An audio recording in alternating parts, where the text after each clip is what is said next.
Assalamualaikum warahmatullahi wabarakatuh. Apa kabar teman-teman semua? Jumpa lagi di teknik tutorial Mas Vincent.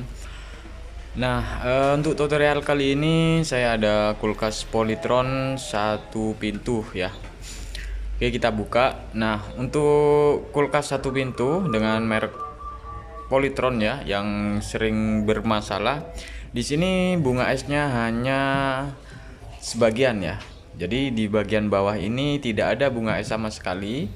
Tapi untuk di bagian atas ini sangat tebal sekali teman-teman ya.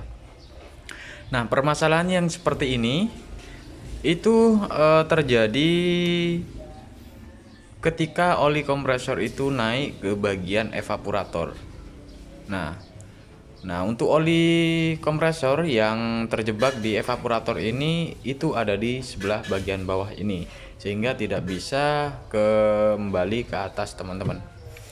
Nah, sehingga untuk di bagian pressernya inilah yang akan menyebabkan bunga es hanya sebagian saja teman-teman ya. Nah, untuk kulkas Polytron satu pintu ini sudah lebih 5 tahun ya. Jadi kita akan ganti kondensor.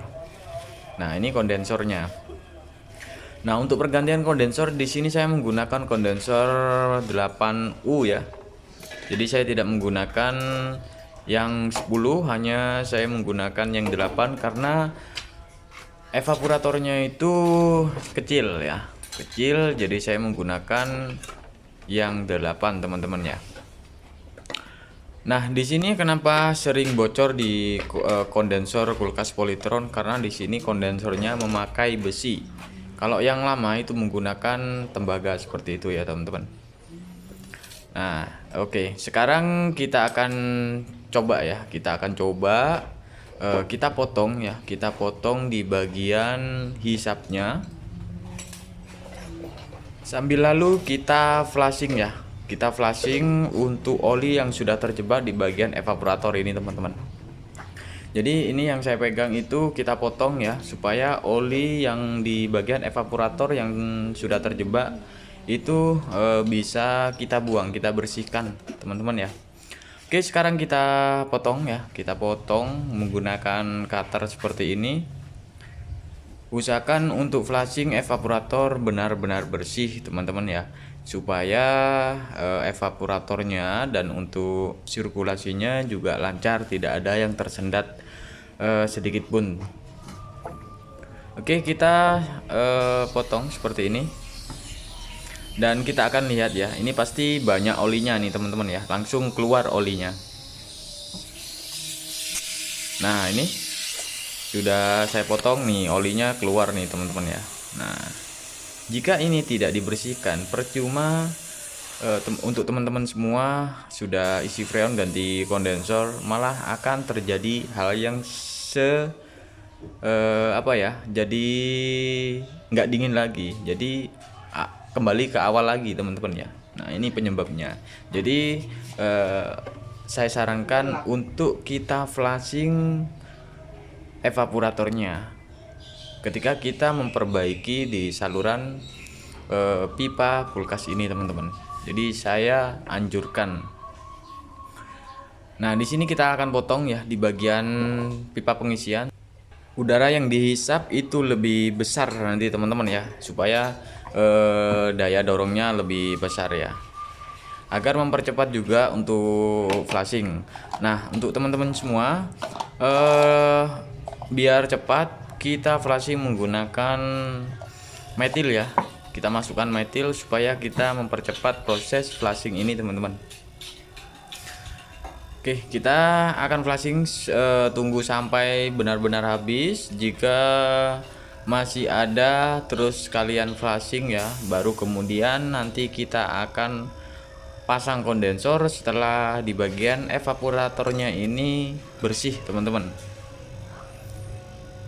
Kalau misalkan masih ada, kita bolak-balik aja, untuk di bagian evaporatornya kita copot teman-teman ya.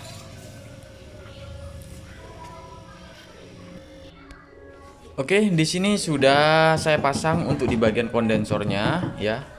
Ini di bagian kondensor ini itu ada 2 pipa ya di kondensor ini.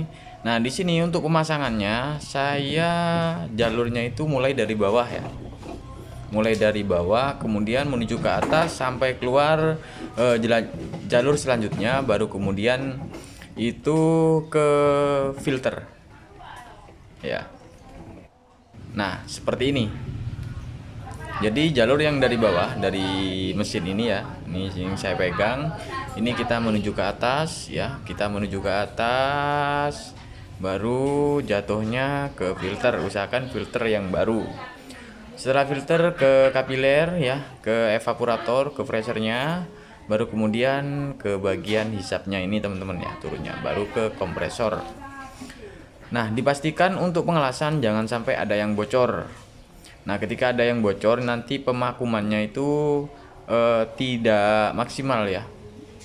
Nah, kita bisa lihat secara teliti ya untuk pengelasannya supaya tidak ada yang bocor. Baru kita pasang pengisian dan kita vakum. Nah, untuk pemakuman di sini saya tidak menggunakan vakum ya atau alat tambahan untuk mesin kompresornya. Di sini saya memakum dengan kompresor bawaan. Oke, di sini untuk pemakuman saya potong. Saya potong baru kita isi. Nah, di sini sudah selesai ya. Sudah selesai pemakuman, kemudian saya las, baru kita isi freon nih teman-teman ya. Kita isi freon. Nah, untuk kulkas 1 pintu, 2 pintu semuanya itu saya sarankan ke 15 PSI saja. Oke, kalau misalkan masih kurang cepat ya, misal proses pengembunannya atau bunga esnya kurang cepat, kita kembali lagi ke merek freon apa yang kita gunakan. Kalau misalkan yang bagus lah, nggak bagus banget, itu saya menggunakan Clea ya teman-teman ya, bukan yang refrigeran. Karena dulu saya pernah pakai refrigeran itu pengembunannya lama, tapi setelah saya pakai yang Clea itu lebih cepat teman-teman ya. Oke, jadi seperti itu ya teman-teman ya, cara mengatasi atau penyebabnya teman-teman bisa lakukan seperti di video.